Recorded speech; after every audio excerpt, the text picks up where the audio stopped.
আজকের এই প্রোগ্রামে উপস্থিত আছেন গাজীপুর পরিবেশ আন্দোলনের সম্মানিত সভাপতি, সাধারণ সম্পাদক সহ কার্যকরী কমিটির নেতৃবৃন্দ।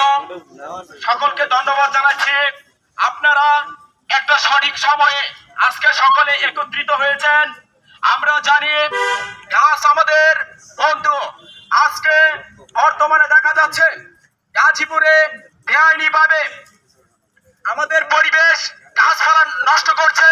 করাতকল, অবৈধ করাতকল একেবারে ব্যাঙের ছাতার মতো গড়ে উঠাতে আমাদের জনদুর্ভোগ সৃষ্টি হয়েছে। জনগণের কথা চিন্তা না করে কিছু অসাধু ব্যক্তিরা দিনে দিনে রাষ্ট্রের ক্ষতি করছে। তারা অবৈধভাবে রেঞ্জ কর্মকর্তাদের ম্যানেজ করে, বন কর্মকর্তাদের ম্যানেজ করে তারা অবৈধ করাতকল সৃষ্টি করছে, যা জনসাধারণের জন্য কোনো উপকার বয়ে আনছে না, বরঞ্চ ক্ষতির কারণ হয়ে দাঁড়াচ্ছে। এভাবে যদি দিন দিন তাদের হাত বেরিয়ে যায়, তাদের মুষ্টিময় কিছু মানুষের কারণে আমাদের কিন্তু ভোগান্তি পেতেই থাকবে।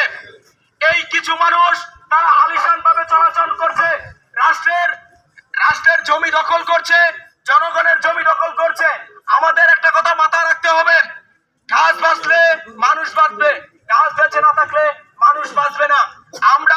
আমি একটা অনুরোধ করব, রাষ্ট্রের যিনি বন মন্ত্রণালয়ের দায়িত্বে আছে সাবির হোসেন চৌধুরী সাহেব, অনতি বিলম্বে ওনার উচিত আজকে যারা সাংবাদিক মিডিয়ার মাধ্যমে ওনার কানে যেন এই সংবাদটা পৌঁছে যায় যে গাজীপুরে ভুক্তভোগী মানুষ, সাধারণ সচেতন মানুষ প্রতিবাদের জন্য জেগে উঠেছে।